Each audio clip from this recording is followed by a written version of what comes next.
t'aime. Je t'aime, je t'aime, je t'aime, je t'aime, je t'aime. Je t'aime, je t'aime, je t'aime, je t'aime, je t'aime. Esprit, esprit, esprit, esprit de feu. Je t'aime, je t'aime, je t'aime, je t'aime, je t'aime. Je t'aime, je t'aime, je t'aime, je t'aime, je t'aime. Je t'aime, je t'aime, je t'aime. Papa, papa, papa, papa, papa. Zambé, Zambé, Zambé, Zambé, Zambé. Zambé, Zambé, Zambé, Zambé, Zambé. Papa, papa, papa, papa, papa. Ah, papa, papa, papa, papa, papa, papa, papa, papa, papa. Oh,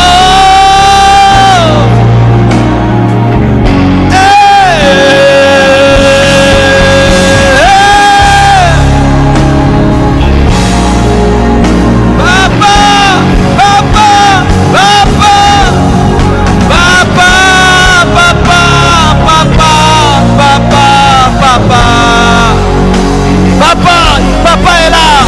Papa, papa, papa, papa, papa.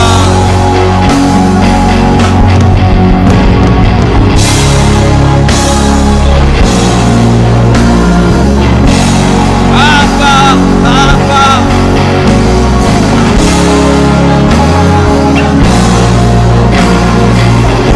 Papa, papa.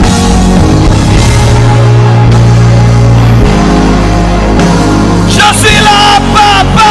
Je suis là, papa. Localise-moi, localise-moi, localise-moi, papa. Localise-moi.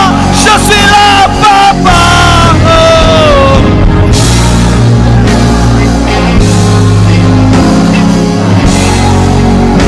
Je suis là, papa.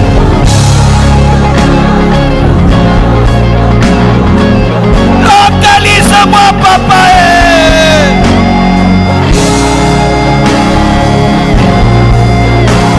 Change ma vie.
Je te veux, je te veux, je te veux, je te veux, papa.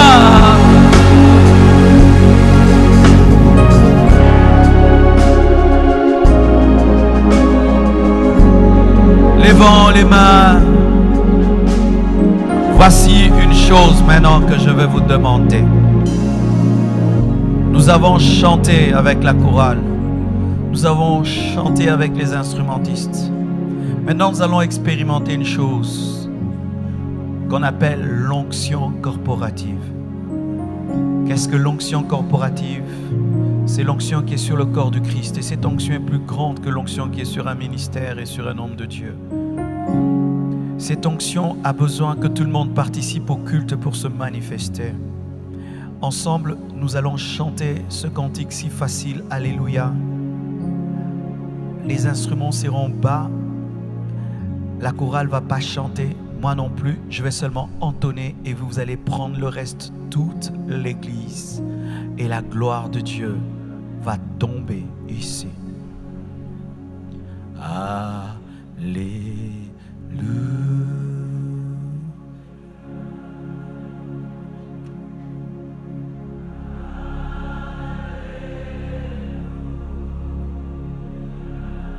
Yes.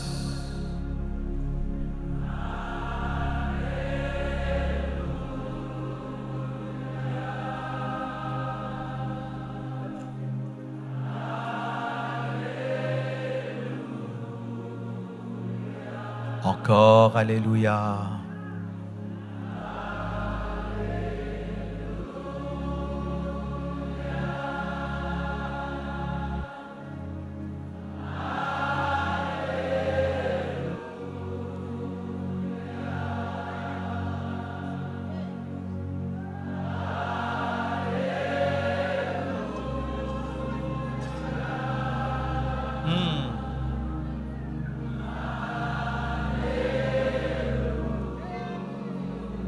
Tu es présent, tu es présent, tu.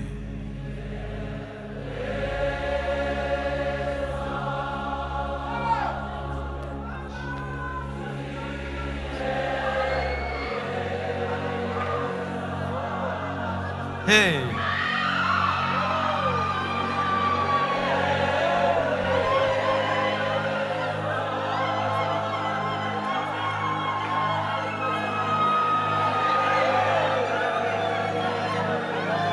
Tu es présent plus fort.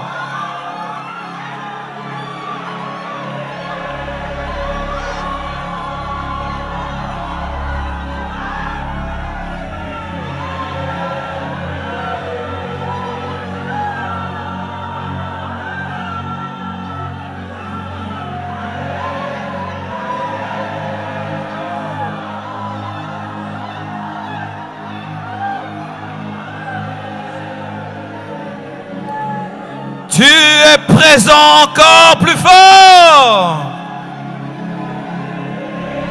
Des choses se passent au milieu de nous. Des choses se passent au milieu de nous. Des choses se passent au milieu de nous.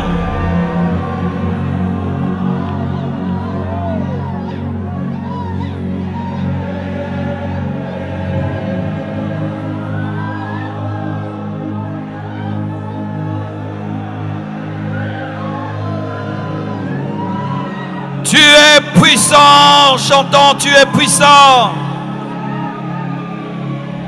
Korabaya kashikerebo.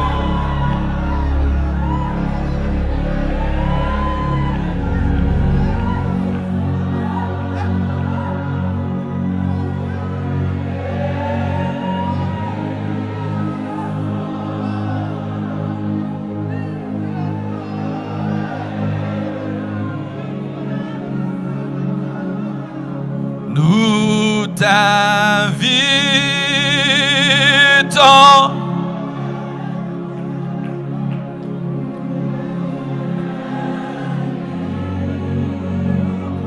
Yes. Yes.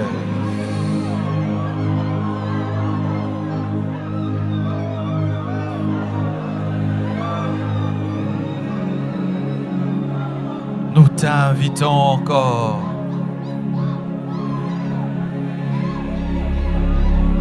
Yes. Oh, Spirit.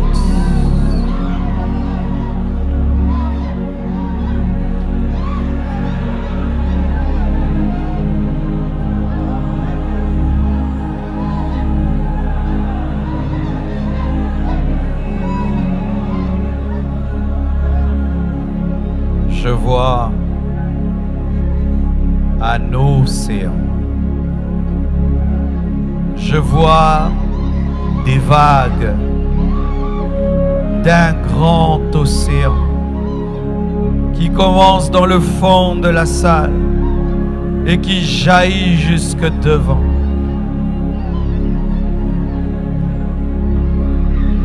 Ce lieu est submergé. Submergé.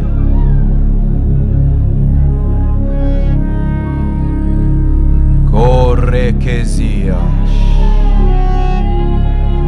Bindelebros. Correcayema requeda. Recande yaga. Ruconde lebroso taya mandegeya. Inde libros contalebros cuteya bosha. Kurigema yeke libros kaya. Ainsi parle le Seigneur. Je me révèle à ceux qui me cherchent. Je me révèle à ceux qui me cherchent. Et quiconque me cherche de tout son cœur me trouve. Rukema rebos kotolobroya. Rikema shaya. Cherche-moi, cherche-moi, et tu me trouveras, dit le Seigneur. Cherche.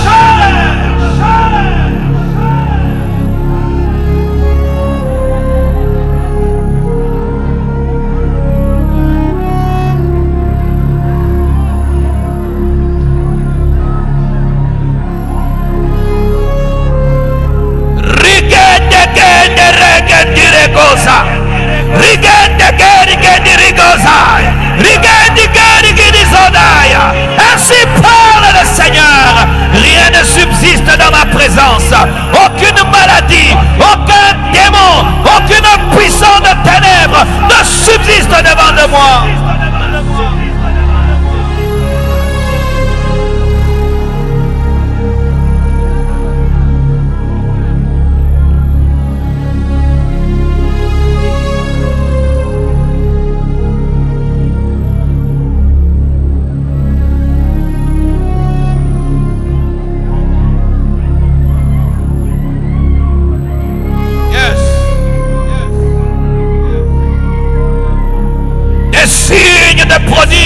Et des miracles sont en train de se produire au milieu de nous. Les malades sont en train d'être guéris. Les captifs sont en train d'être libérés. Quiconque ici a des démons, là où tu es, sois libre. Démons, sortez des corps. Démons, sortez. Démons, sortez. Démons, sortez. Démons, sortez. Au nom de Jésus, quittez, quittez, quittez, quittez, quittez, quittez.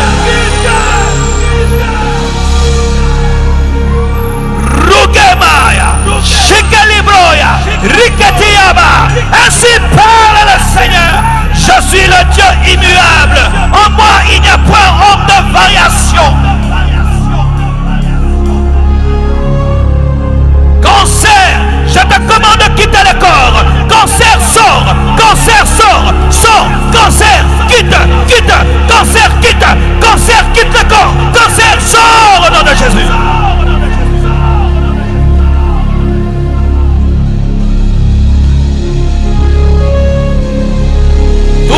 Ceux qui sont dans ce lieu, qui n'avaient jamais parlé en langue. Tu es chrétien mais tu ne parles pas en langue. Tu es chrétien mais tu n'es pas rempli du Saint-Esprit. Tu es chrétien mais tu n'es pas baptisé du Saint-Esprit. Là où tu es, que la main de Dieu te touche. Là où tu es, que la main de Dieu te touche. Reçois le baptême du Saint-Esprit. Reçois le baptême du Saint-Esprit. Reçois le baptême du Saint-Esprit. Reçois le baptême du Saint-Esprit. Ta quitte.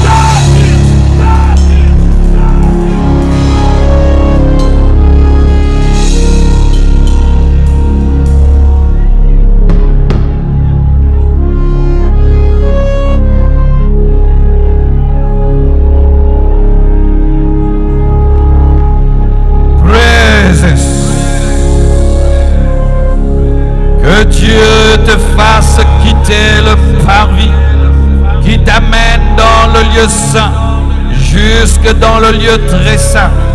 Que ta consécration monte, que ta sanctification monte, que ta vie de prière monte, que ta vie de jeûne monte, que ta vie d'éveillé monte, que ta connaissance de la parole monte, que tout grandisse en toi, soit bouleversé. Bouleversé, reçois l'onction de ta destinée, reçois l'onction de ta destinée, recevez les onctions de votre destinée, Lucie!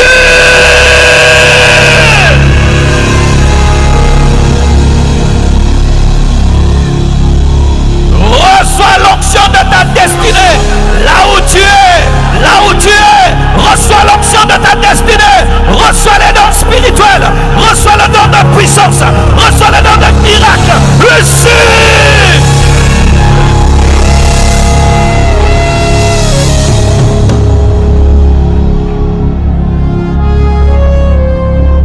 Oh yes. Changez de musique.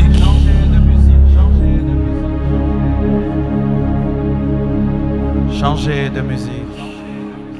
C'est là que l'Esprit vous dirige.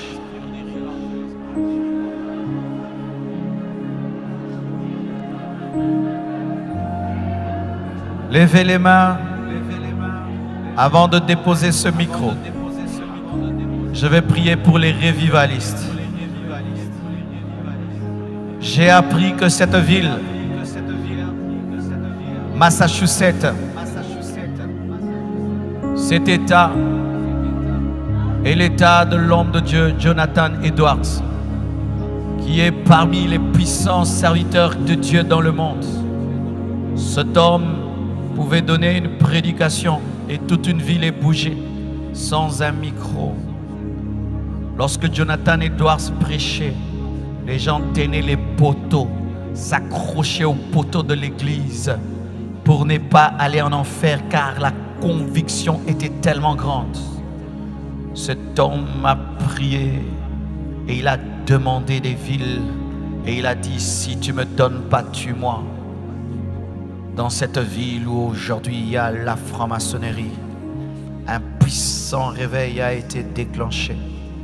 Et si Dieu a allumé un jour, il peut allumer à nouveau. Mais le bois que Dieu utilise, c'est l'homme. C'est l'homme qui est mort à lui-même. C'est l'homme qui est brisé.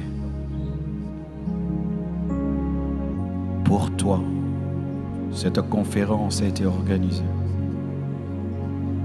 Tu pensais être venu ici parce que c'était une invitation, alors que c'est Dieu qui t'a invité. Je prie que Dieu te donne quelque chose de fort, quelque chose de précieux, qui changera radicalement ta vie. Ma vie a été changée radicalement dans un culte. Le poids de Dieu était tombé sur ma vie. Et le jeune garçon que j'étais avait disparu. C'était devenu un autre homme. Et je sens cette même onction ici. Une onction de transformation qui bouleverse des destinées, qui engendre des géants.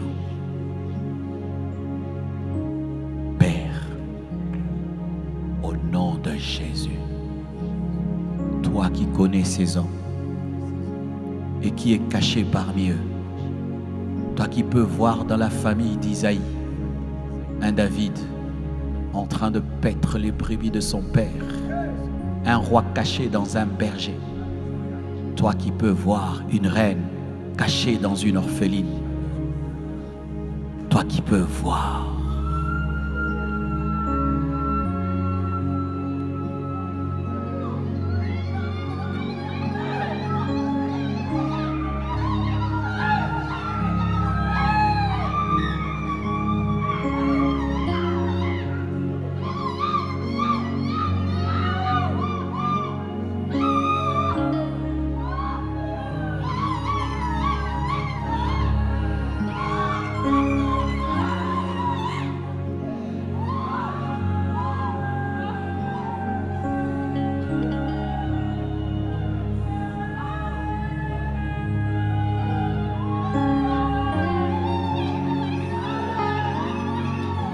Ça se passe entre toi et Dieu.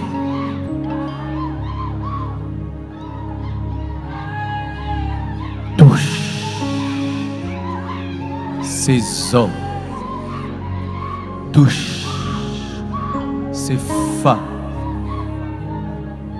Oh Père, c'est pour eux que cette conférence a été organisée, afin qu'ils reçoivent le bâton de la relève. Où que vous soyez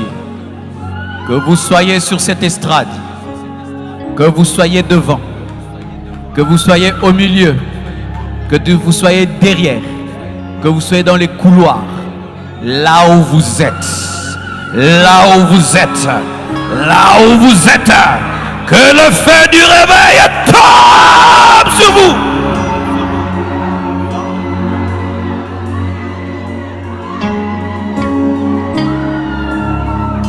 Que le feu du réveil tombe sur vous. Que le feu du réveil tombe sur vous. Vous êtes la relève. Vous êtes la relève. Recevez le manteau. Recevez le manteau. Recevez le manteau. Recevez le manteau. Recevez le manteau. Recevez le manteau.